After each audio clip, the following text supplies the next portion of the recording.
Okay, so in this video we'll be learning how to evaluate this limit using L'Hopital's rule. So we'll use L'Hopital's rule if it's infinity over infinity or 0 over 0. We would use it for like basically indeterminate answers. So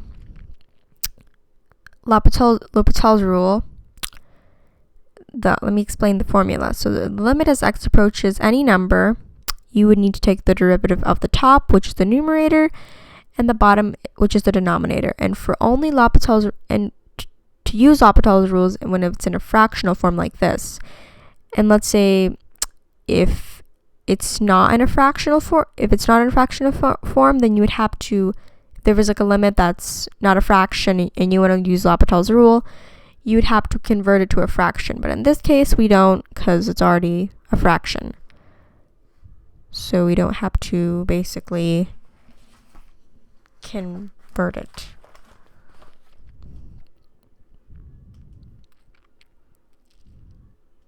So let's apply L'Hopital's rule. So the limit as x approaches infinity, it'd be, we take the derivative of the top, so then be 2 ln x, and we're using the chain rule, so we would also take the derivative of the inside, be 1 over x, and then the denominator, which is just 1.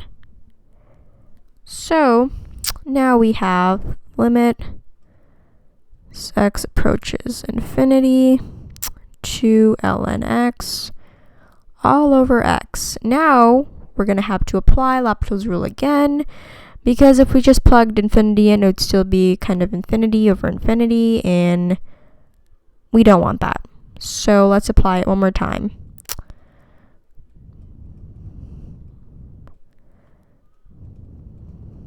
So now we take the derivative of the top and bottom. Be 2 times 1 over x. Since if you take the derivative of ln x, it should just be would be 1 over x all over 1.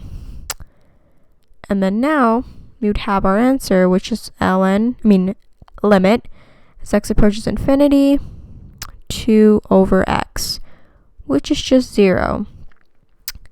And you might ask, why is it 0? Well, if r is greater than 0 and it's a rational number, the limit as x approaches infinity of 1 over x to the r, any number, would always be 0. So here we have 2 over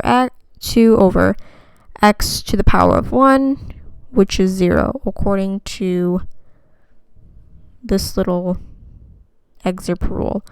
So I hope you've conquered limits with using L'Hopital's rule.